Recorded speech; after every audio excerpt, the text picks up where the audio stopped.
Now, I am incredibly excited to introduce you to our first speaker today. Now, Paisley Fields is a singer, songwriter, and band leader who has been active since 2013. They currently split their time between Brooklyn, New York, and Nashville, Tennessee. Now, on Paisley's new album, Limp Wrist, which I was reading the descriptions and stuff, cannot wait to check this out. He draws inspiration from queer icon Andy Warhol and the myriad drag artists with whom he's collaborated. Now, his years of experience in Manhattan piano bars did not diminish his love for country music, and he released 2 albums that pay homage to the music of his youth. Limp Wrist is an exploration of where rural queerness intersects religion. Paisley's family were devout Catholics, and he served as the official church pianist in his parish throughout his teens, playing every Sunday. Paisley, as a fellow recovering Catholic, my heart goes out to you. I'm so excited to get to speak with you. Is there anything else that our audience should know about you and your background before we dive into today's conversation? Oh, you are muted. Hold on here. There we go. Can you hear me okay? Yep, loud and clear. Great. Hi, everybody. Nice to meet you. Yeah, I'm a country singer. That was a wonderful introduction. Thank you very much. Yeah, I'm a fellow Midwesterner and recovering Catholic from a small town in Iowa called Hudson, Iowa. There's like 2,000 people there. I come from a really big family. My mom's the oldest of 12. My dad's one of 8, and I have a younger brother and 2 younger sisters. My youngest sister has Down syndrome, and I dedicated this album to her because she really inspired me to make music. That is so lovely. I love that connection. I'm always very interested to find out from artists, where their creativity stems from, or who was the inspiration, what kicked off, this latest creation for you. So thank you for sharing that. Now, I know that you are here to talk to us about rural queerness. So to start off, can you tell us a little bit more about Limp Wrist and how it explores, this kind of area and the intersection of, rural life and queer life as you experienced it in the early 2000s? Sure, yeah. So like I said, I grew up in that rural environment, and I grew up in the church. My first job was playing the piano, and this album is really, I put out 2 albums before this, and this one is the most personal. It's really biographical. I talk a lot about, what it was like being a queer person growing up in the church and playing the piano, and this sort of weird dichotomy where I, in some ways, felt accepted by this country church. There was a community there, but also, needed to hide that part of myself. We have the first single has come out already. It's called Jesus Lovin' American Guy. And I have a little story about that. I was on tour recently, and we played in this little town in Illinois. And there was this table there it was St. Patrick's Day. There was this table of heterosexuals, which is fine. I don't judge, love is love. But I could kind of get the sense that they're not going to like this song. And about halfway through, you could see they're listening to the lyrics, and they got up and walked out. So you need to listen to the song if you want to know why that rubbed them the wrong way.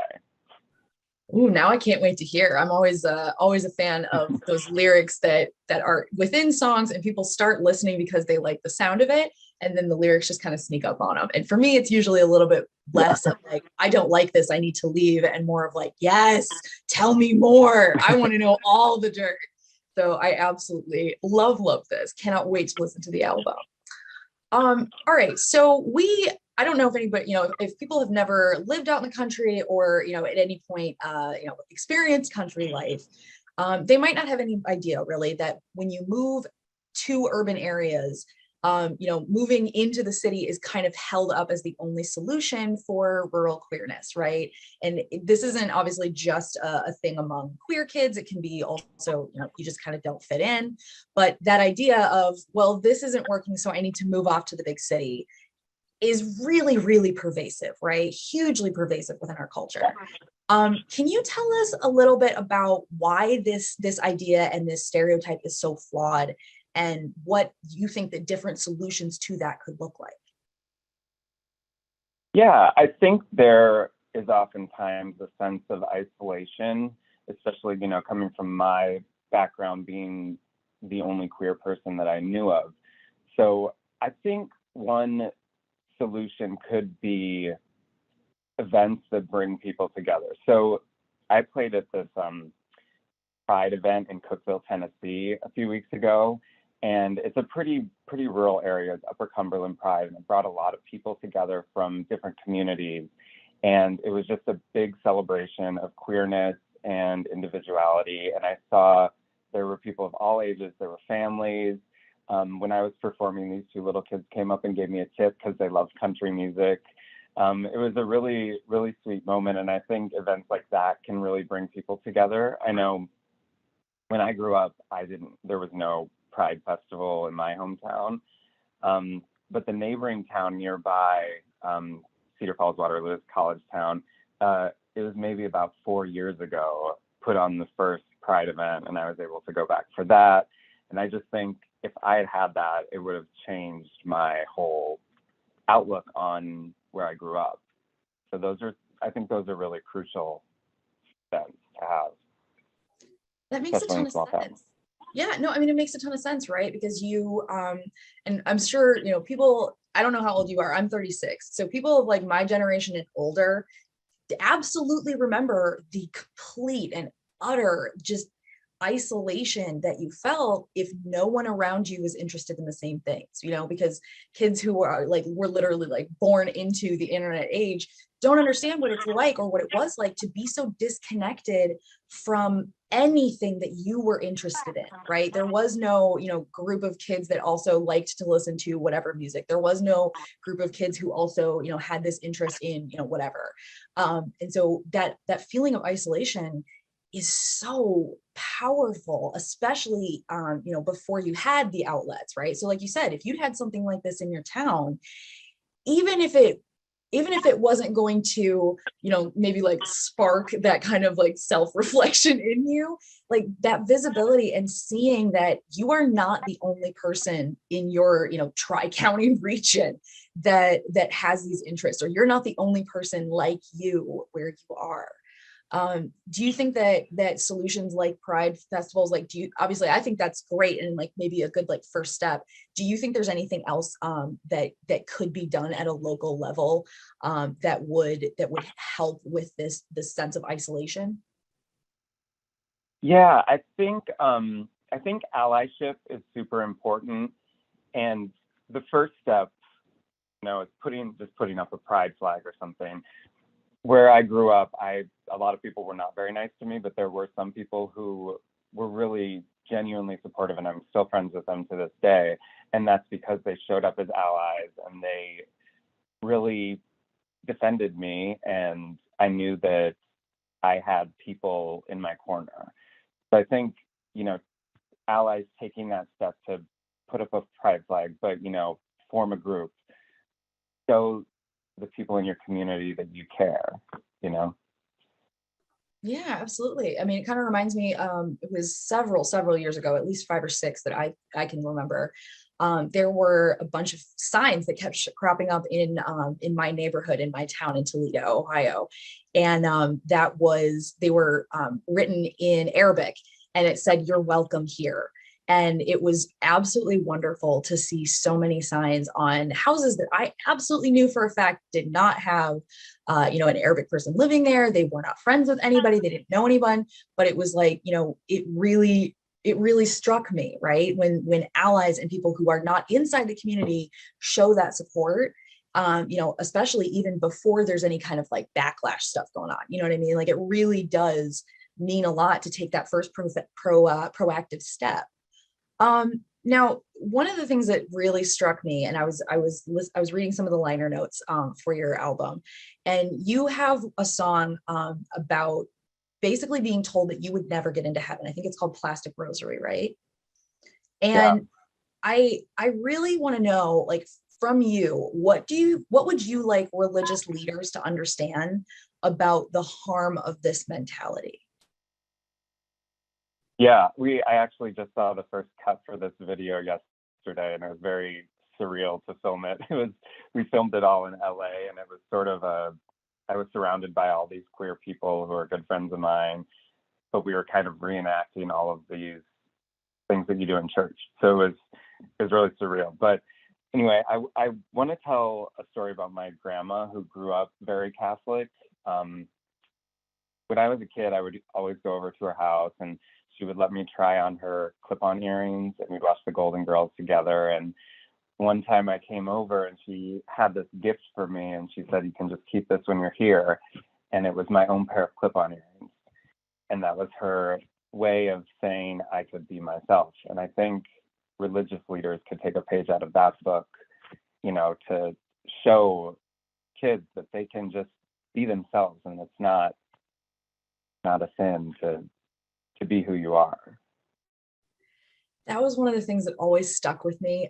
So when I say recovering Catholic, I mean like Irish Catholic, private junior high, private high school, the whole shebang. I went to St. Ursula Academy, rocking the skirts, the knee socks, the whole shebang, right? I taught Sunday school. I am now absolutely realizing that I was basically agnostic this entire time, but like could fake it real well, right? And it's one of those things that, it really sticks with me how people that cling to the good book, right? And they really do believe in it, completely forget that like Jesus was besties with the outcasts, y'all. Like Jesus was not hanging out with the people that were going to the temple every day, that knew what they were doing, that were doing great things for people. Jesus went out and hung out with the people who did not fit into society, who did not fit what people thought was, a group of people deserving of help or deserving of love or deserving of assistance.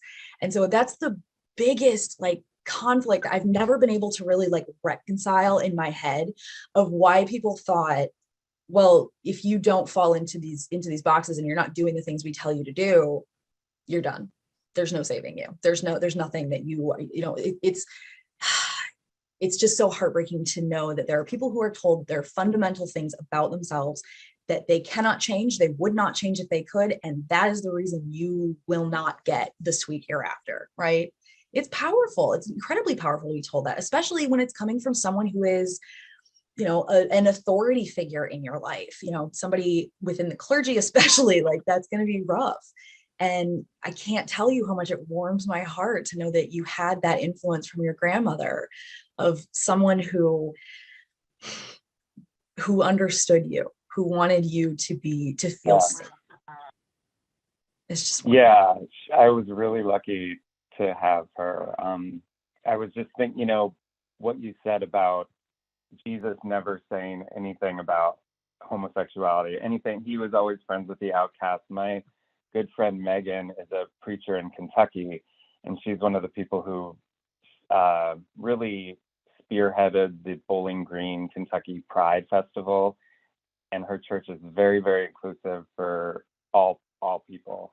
So I think there are religious leaders out there like my friend Megan who are doing the right thing and who understand what Christianity is supposed to be.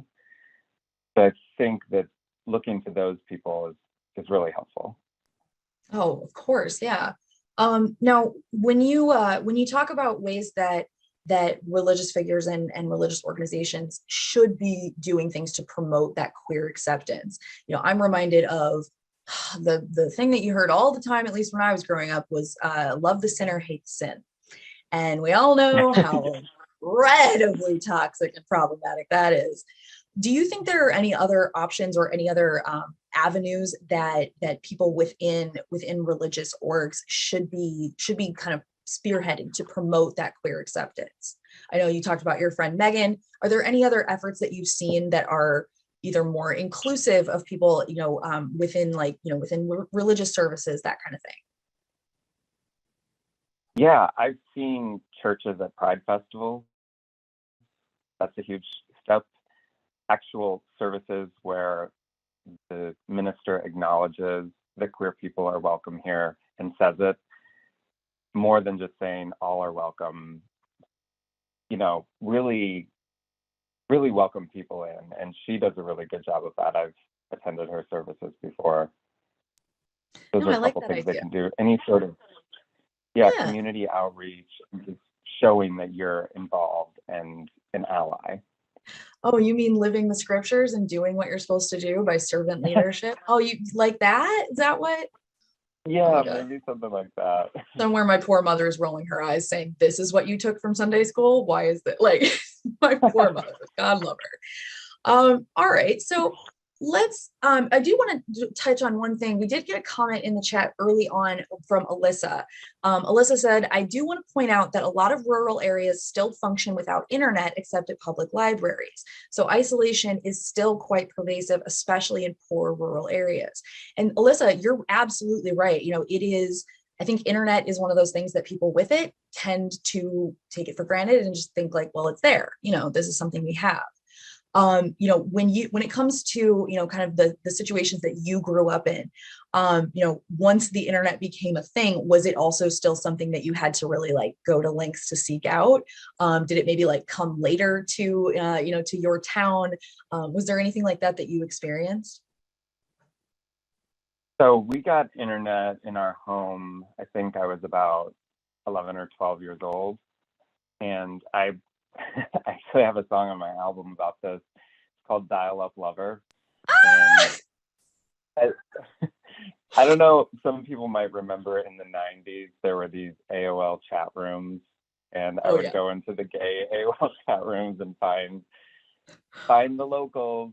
And that was kind of the only way to really talk to somebody who was gay, who was queer. I can't believe I'm telling this, but I even remember one of the guys' screen names was Scott Four Dudes. I always chatted with. Oh, this is so wonderful. And it's giving me flashbacks to like junior high when your friend would have like the computer room, right? And they all had the same chair. It was like black and sort of pleather and it had arms. It was always cracked and gross, even though like, why did you have this chair in your house? You just did. It was always gross. But yeah, oh man, AOL chat rooms and dial up. It's like you can hear the noise in your head, right? You can hear that like, like, don't pick up the phone. Yes. Oh my God. I'm like screaming, Mom, don't pick up the phone because it'll kick you off the internet. Oh my God. Truly, this is like, I'm getting like PTSD flashbacks right now. Okay. So let's talk about some of the ways that the internet has kind of helped revolutionize the experience of queer people who live outside of these urban centers. We hear about, people, how San Francisco was like a huge haven for gay people back in like the 60s and 70s. And then New York had this big explosion of, people on the club kids scene who were completely all over the map and, not just queer, but also, involved in a lot of different other areas of intersectionality within kind of that counterculture. How do you feel like the internet really changed what it was like for people that did not live in those areas where like everything was happening? Well, they suddenly have a community. There are people that they can connect with. And I think it's really great that people all over the world are able to talk to each other, and not only that connection, but there's the information. So if they're feeling confused or lost, whatever, they can find these resources online that were not available.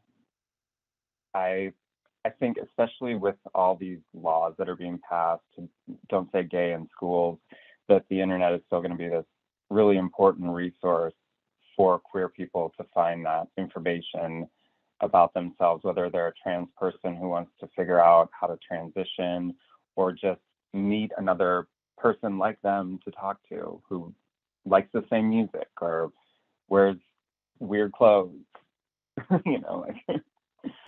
Oh, you mean like puff sleeves and Technicolor and this is something everybody wears? I love your look, by the way. Oh, I'm loving your look. I've been sitting here the whole time trying to figure out if the sparkle situation, if that is embroidery or some kind of like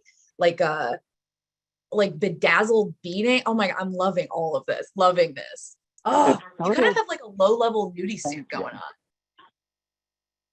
Kind of, yeah. Sorry, y'all. If you don't like, country music, you might not be aware. Nudie suit is not a gross, allusion to being a birthday suit. Google it. It was a huge, huge fashion movement within country music. Iconic. Like 70s. Yeah. Yeah. Dolly Parton, Porter Wagner had a slew of them.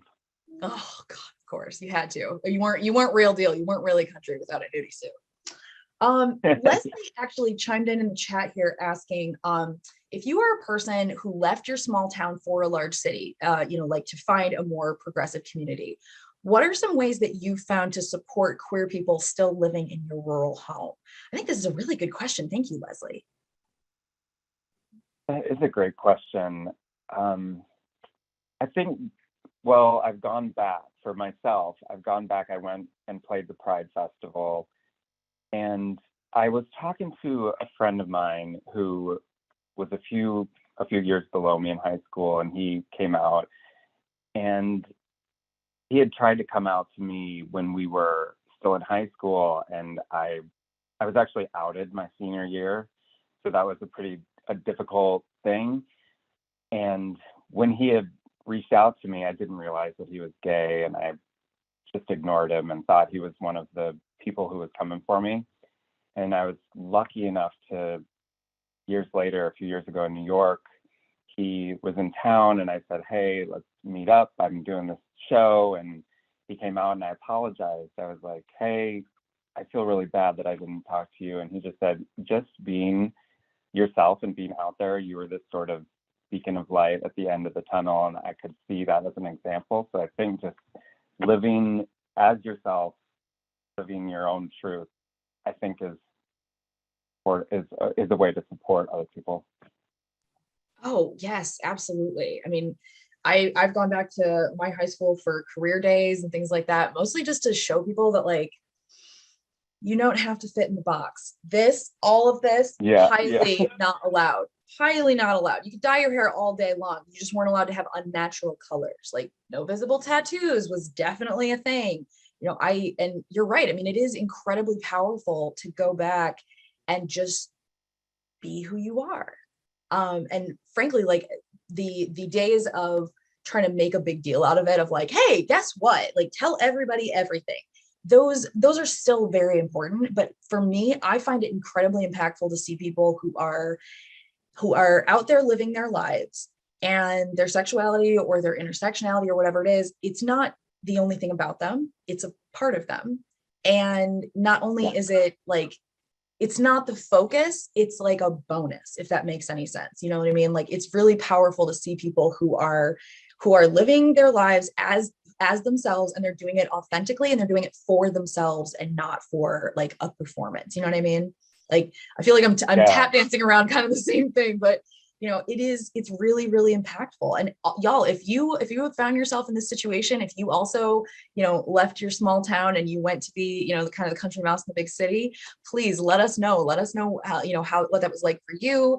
If you've been back, what you've been doing, in your community to kind of help support that in your home. So you've said that there are now Pride celebrations nearby your hometown or in your hometown. Have you gotten a chance to take part in any of these? I did, yeah. I performed at the Cedar Valley Pride Festival maybe 3 or 4 years ago, and they got the Indigo Girls to headline. It was a huge thing. It was super fun. One other thing that I did want to mention about my hometown, this Hudson nearby, I still get the local paper because one of my friends runs the company, and so I'll like look through it every now and then. And I saw that my high school, one of the kids there started a gay straight alliance, which just made me so happy to see that. That is and wonderful. To have the support from his parents. Yeah. Yes. Oh, well, it's especially important to have that parental support when there's not a big community for you to be a part of, when there's not, a source of that acceptance and that welcome. It's incredibly powerful to be, to make sure that your home is the place where your child feels safe. And I think that's a very wonderful message to keep spreading to people. You don't have to agree with what's going on, but your kids should always feel safe. If that's not happening, then you need to take a look at what's going on. Why don't they feel safe? Is it something you're doing, or is it those outside influences that they need that help, they need that support, that protection from? Let's see. We also got a comment from Rob in the chat. Rob says their area in rural upstate New York just did a poll, and it was shocking the amount of homes that don't have internet access. or have internet access, but it's far too slow to really function. So, thank you to Alyssa, to Rob, for pointing that out to us, because that is definitely something of which you know these things, but you basically kind of grow into ignorance of like, no, everybody's got the internet, it's fine. Yeah. All right, so I want to talk, kind of broaden our discussion here just a little bit. When it comes to the workplace, there are, business leaders that want to be inclusive. They want to meet the needs of LGBTQIA plus employees, especially in rural communities. Do you have any words for these people that are trying to support this segment of their employees, or trying to do something that is going to support them and allow them to be their full selves? Yeah, so I myself have not worked in the corporate world in a very long time, but my husband, who we just celebrated 16 years together, by the way. Congratulations. That's hard work, yo. I've been Thank married you. for 5, and some days it's harder than others, but it is work, and it's worth it. But good for you. Congratulations. It's worth it. Yeah, he's worked in the corporate world for 20 plus years. And I was talking to him about this, and he said something that's always been very important to him and has always been present at the companies he works for are affinity groups, which are essentially LGBTQ straight alliance type of groups. And one thing that was important about those groups is that senior people were involved, and that showed that this company was not going to tolerate any sort of discrimination. He also talks about bringing your full self to work. So if Brian's at the water cooler talking about his wife, Stacy, you can go up and talk about your spouse, your partner that's same sex, and not have to worry about holding something in like that, because keeping a secret, it takes up a lot of energy and a lot of space, and you're not able to work productively if you're so focused on not being outed. Yes, 100%. I mean, and I think a lot of people that have never had to hide something like that about themselves, they don't understand. And it's one of those things that, like you said, you have to be, if you are a person that's in a position of privilege, right, and you are not, you're not worried for your own safety, you're not worried for like what repercussions might happen, that personally, I feel it's a responsibility. Like, we have a pride flag outside of our house. But like, nobody in under my roof technically falls within the LGBTQ umbrella. Doesn't matter. You support people. We had Black Lives Matter signs out front as well. Like, we've got bands off our bodies signs out there now, because obviously I've got skin in the game. But it's one of those things where you do have to show that support. It's like you said about the preachers, not just being welcoming. Be pointedly pro this group, like make it known, make it a thing, because if you're able to take that stance, you're providing a space for someone to be comfortable in being themselves, as opposed to asking them to risk their own sense of safety to show you that they're there. All right, this is going to bring us to the end of our time, but Paisley, where can people follow you? Where can they stream the album? Where can they support you? So thank you so much for having me. This was really fun. You can find me, my website's paisleyfields.com, Instagram, Paisley James Fields, Twitter, Paisley_Fields. And I'm on all streaming platforms, Spotify, Apple Music, YouTube, all that good stuff.